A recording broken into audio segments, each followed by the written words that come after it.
Okay, Easton, as the backup goalkeeper, how do you stay motivated without playing but being ready to play in case you're needed? Yeah, I mean, being a goalkeeper and being the second string, it's tough because typically you don't get a sub. They sub other positions, but this is one of those cases where you don't always get into the games. But you always need to be prepared because as a goalkeeper you get physical. I mean, we've seen Corey go down once or twice. And in a case like that, I need to be ready to go, so I need to always be on my game. I need to be sharp just in case something happens to Corey or the coaches decide to go with me. So, where'd you go on your mission and when did you return? Argentina. I got back in October of last year, so I've been back for about 9 months. What's it been like getting back into soccer shape?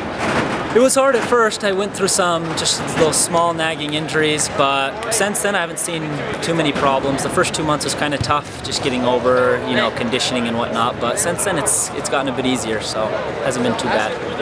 You played at Springville, and so you competed against some of your current teammates and went to Timpview and other schools. What's that been like to be on their same team there?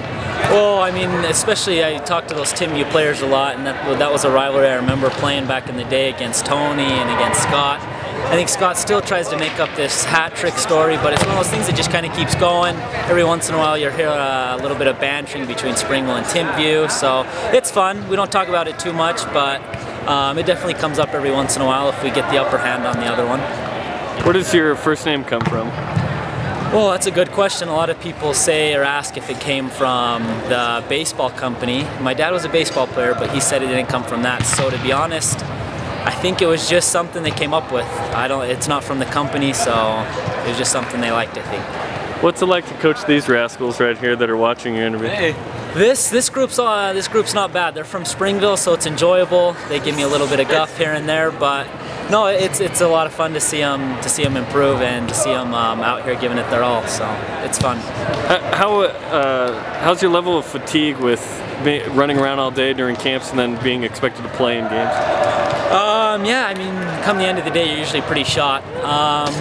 They usually do pretty well though to give us the weekends off, so we're usually pretty ready to go for the game, so it hasn't been too bad. But yeah, come the end of the day, come practices, it gets tough to keep it going. It's the final game Thursday. How are you guys staying motivated to finish on a high note?